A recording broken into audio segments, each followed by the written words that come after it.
नमस्कार मंडळी, पुन्हा एकदा आपल्या यश अँड मॉम चॅनलवरती तुम्हा सगळ्यांचं अगदी मनापासून स्वागत करते। आज आपण पिकलेली केळी सोऱ्यामध्ये घालून खूप भन्नाट अशी एक मस्त रेसिपी तयार करतोय। अगदी तुम्ही एक पहिल्या वेळी जरी बनवत असाल तरी मस्त तयार होते, झटपट तयार होते, कुणाला विश्वासही बसणार नाही। चला तर मग ही रेसिपी पाहू शकता तुम्ही। मस्त असा आज आपण चिवडा बनवलेला आहे। तर हा चिवडा कसा बनवायचा ते पाहण्यासाठी रेसिपी कुठेही स्किप करू नका, अगदी शेवटपर्यंत नक्की पहा। तत्पूर्वी व्हिडिओ पहिल्या वेळी पाहत असेल तर चॅनलला नक्की सबस्क्राईब करून घ्या। तर पहा, इथे मी पिकलेली केळी घेतली आहेत। आता 4 केळी होती, त्याच्यातील आपल्याला इथे 2च केळी फक्त वापरायची आहेत। छान अशी कट करून घेतली आणि मिक्सरमधून छान एकदम असं बारीक याची बघा प्युरी बनवून घेतलेली आहे। जास्त वेळ आपल्याला ही प्युरी ठेवायची सुद्धा नाही, लगेच आपल्याला एका बाउलमध्ये काढून घ्यायची आहे। तर आता पहा, इथे लगेच काढून घ्यायची। याचं कारण म्हणजे पिकलेली केळी जेव्हा पण आपण वाटून घेतो तेव्हा ती काळी पडतात, म्हणून पटकन याच्यामध्ये मसाले घालून घ्यायचे। तर ह्याच्यामध्ये फक्त आपल्याला हळद पावडर घालायचे 1 चम्मच आणि 1 चम्मच भरून मी इथे पहा मिरची पावडर घातली आहे। आवडीनुसार तुमच्या तिखट तुम्ही कमी जास्त करू शकतात। अर्धा चम्मच किंवा 1 चम्मच अगदी बरोबर आहे। तर लगेचच याच्यामध्ये चवीनुसार मीठ घालून घेतलं आणि पहा छान असं इथे 2 ते 3 चम्मच इथे आपण तेल घालून घेतलेलं आहे। आता तेल का घालायचं, कारण जेव्हा पण आपण हे पीठ मिक्स करणार आहोत याच्यामध्ये, तर पहा त्यावेळी हाताला चिकटणार नाही आणि छान अगदी मळलं जाईल। चिकटपणा जास्त असतो ना बेसनला, त्याच्यामुळे पहा जास्त चिकटण्याची शक्यता आहे। तर इथे आता आपण बेसन घालून घेतोय। तर इथे 1 वाटी बेसन मी सुरुवातीला घेतलंय। तर पहा त्याच्यातील अर्धी वाटी असं करून मी 1 वाटी संपूर्ण घालून घेतले। तरीही इथे पाहू शकतात आता अजूनही मिश्रण आपलं पातळ आहे। तर आपल्याला छान असं मिश्रण व्यवस्थित घट्ट करून घ्यायचं आहे। त्यासाठी आपल्याला इथे लागेल तेवढं पीठ घालायचं आहे। तुमच्या पिठाची क्वालिटी कशी आहे त्याच्यावरती तुम्हाला इथे कमी जास्त पीठ लागू शकतं। म्हणूनच पहा इथे मी तुम्हाला पुन्हा सांगते की पहिलं 1 वाटी आपण घातलं आहे पीठ, आता मी ही दुसरी वाटी घेतलेली आहे। तर एकूण किती पीठ लागलं मी लास्टला तुम्हाला सांगणारच आहे। तर आता ही दुसरी वाटी घेतली, ते सुद्धा आपल्याला थोडं करून घालायचं आहे। तर ही पूर्ण वाटी दुसरी घालून घेतली आहे पहा आत्ता, आणि छान मिक्स करून घ्यायचं। अजिबात या पिठामध्ये कुठेही गाठी गुठळ्या राहिल्या नाही पाहिजेत। सुरुवातीला आपल्याला काय करायचं आहे, चम्मचनीच मिक्स करायचं आहे। आता मी इथे तिसरी वाटी घेतली आहे पहा। तर इथे हे सुद्धा आपल्याला छान या पद्धतीनंच मिक्स करून घ्यायचं आहे। ही तिसरी वाटी संपूर्ण घालून घेतलेली आहे आणि आता पाहू शकता छान असा घट्टसर गोळा तयार व्हायला चालू झालेला आहे। तर मग यावेळी काय करायचं, चम्मच बाजूला काढायचा आणि हाताच्या मदतीने छान असं हे पीठ एकत्र करून घ्यायचं आहे। तर पाहू शकतात अशा पद्धतीने आपल्याला इथे एकूण 3 वाटी पीठ भरगच्च दाबून भरून घेतलं होतं। तर ते 3 वाटी पीठ लागलेलं आहे।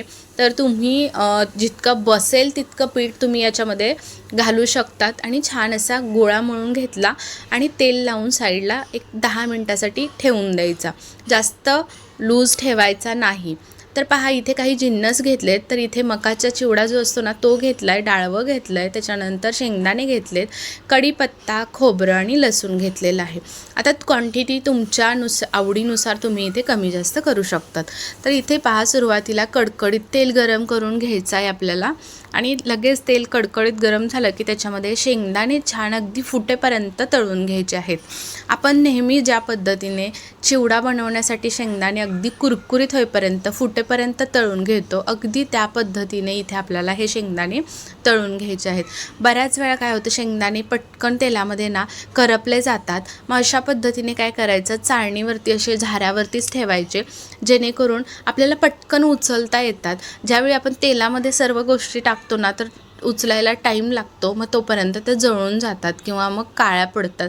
तर अशा पद्धतीने पहा आपल्याला इथे शेंगदाणे तळून घेतल्यानंतर हा चिवडासुद्धा मस्त असं हे तळून घ्यायचं आहे अगदी कुरकुरीत होईपर्यंत, आणि सगळं आपल्याला हाय फ्लेमवरती तळून घ्यायचं आहे, मस्त कुरकुरीत होतं। तर आता पहा आपले जे खोबरं होतं ना, तर ते खोबरंसुद्धा मी इथे पाव वाटी इतकं खोबरं घेतलं आहे पहा। ते सुद्धा झाऱ्यावरतीच ठेवायचं आणि अशा पद्धतीने हलवून तेलामध्ये छान असं अगदी व्यवस्थित हे खोबरं लाल होईपर्यंत भाजून घ्यायचं आहे. करपवायचं नाही, फक्त लाल होईपर्यंत छान भाजून घ्यायचं.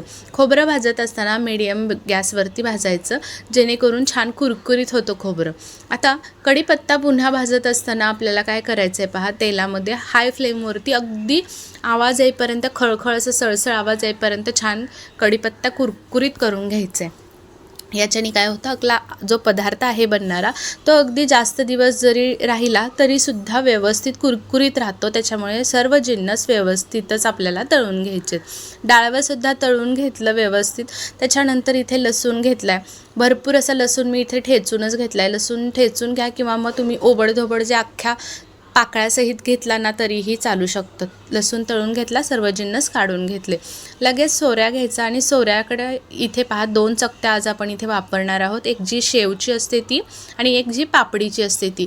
तर अशा पद्धतीने सोऱ्याला पूर्ण तेल लावून घ्यायचं आणि सुरुवातीला आपण शेव पाडणार आहोत, त्याच्यामुळे शेवची चकती सुरुवातीला घालून घेतलेली आहे.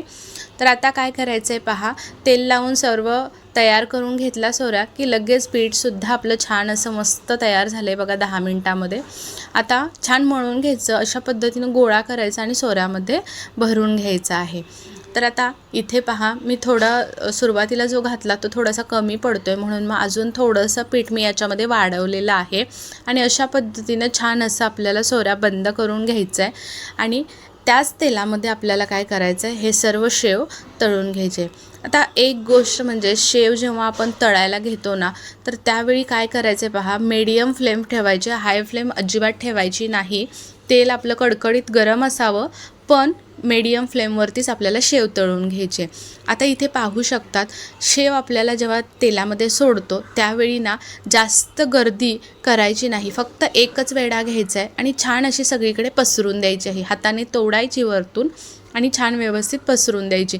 जास्त सुरुवातीला झारा लावायचा नाही, अगदी व्यवस्थित भाजली गेली पाहिजे, कडक झाली पाहिजे, तेव्हा आपण आलटपलट करून दोन्ही बाजूनी छान भाजून घ्यायची. जास्तसुद्धा लाल करायची नाही, मग ती करपून जाईल. आणि मीडियम फ्लेमवरती भाजून घेतली की अगदी छान अगदी कुरकुरीत होते. त्यामुळे शक्यतो करून मीडियम फ्लेमवरती शेव भाजून घ्यायची. जेव्हा आपण शेव असेल किंवा आता पापडीची साचा आपण जी चकती आहे ती घातली आहे आणि अशा पद्धतीने पापडीसुद्धा व्यवस्थित पाडून घेतो आहे. तर पहा, पापडीसुद्धा आपल्याला काय करायचं आहे, सिंगल वेडाच पहिल्यांदा काढून घ्यायचं आहे, जास्त गर्दी करायची नाही, अगदी व्यवस्थित तळून घ्यायची आहे. नाहीतर बऱ्याच वेळा मग कच्ची राहते आतून, म्हणून अगदी थोडं थोडं करून सर्व जिन्नस इथे आपण तळून घेतलेले आहेत. आता इथे पहा, ज्यावेळी पापडी तळत असतो किंवा शेव तळत असतो त्यावेळी सुरुवातीला तुम्हाला मऊ जाणवेल काढत असताना, पण जेव्हा ती थंड होते ना तेव्हा अगदी कुरकुरीत तयार होते. इथे आता तुम्हाला मी आवाजसुद्धा ऐकवते पुढे, तर आवाजसुद्धा तुम्हाला ऐकू येईल.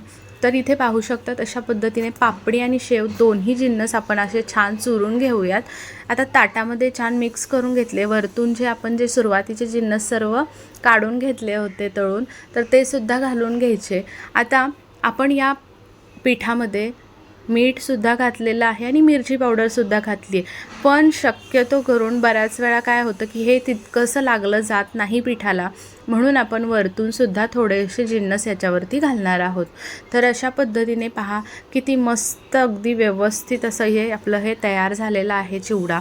कुणाला विश्वाससुद्धा बसणार नाही की आपण हे ज्यांना पण कुणाला खायला देऊ तर त्यांना वाटणारसुद्धा नाही की हे पिकलेल्या केळ्यांपासून आपण हा इतका मस्त असा चवदार आणि चटकदार मधल्या वेळेत असो किंवा अगदी घरीसुद्धा तुम्ही बनवून ठेवू शकता. 3-4 महिने आरामात टिकतो, मस्त राहतो. आता 3-4 महिने म्हणजे जास्तच होईल बरं का. आपण काय चटपटीत असेल तर लगेच संपवून टाकतो. आता काय केलं, त्याच्यावरती थोडंसं मीठ भुरभुरलेलं आहे वरतून आणि मिरची पावडर थोडीशी भुरभुरली आहे, छान मिक्स करून घेतलं आहे आणि इथे आपला हा चिवडा मस्त तयार झालेला आहे.